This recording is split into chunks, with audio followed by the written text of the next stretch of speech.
আসসালামু আলাইকুম বন্ধুরা, কেমন আছেন? আশা করি সবাই ভালো আছেন। আমি আলামিন আছি আপনাদের সাথে SRM ব্রিক্স ফিল্ডের নতুন একটি ভিডিও নিয়ে। দেখতে পাচ্ছেন আজকে আমাদের ভাটা থেকে দুইটা গাড়ি লোড হবে, এই একটা দুইটা ট্রাক লোড হবে, যাবে রংপুর। সম্পূর্ণ ভিডিওটি দেখতে থাকুন বন্ধুরা। দেখতে পাচ্ছেন একটা বৃষ্টির ভিতরে এখানে পানি বেঁধে আছে, তারপরেও আমাদের ভাটা থেকে গাড়ি লোড হচ্ছে। রাস্তার অবস্থা ভালো না। এখন এই দুইটা মাল যাবে হচ্ছে রংপুর, আশিক ভাইয়ের উদ্দেশ্যে দেব আমরা। দেখতে পাচ্ছেন ওইখানে লোড হচ্ছে, এই গাড়িটা লোড হওয়ার পর ওই গাড়িটা লোড হবে।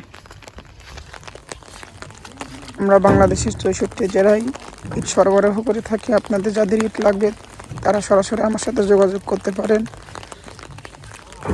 আমার নাম্বার আপনার স্ক্রিনে পেয়ে যাবেন।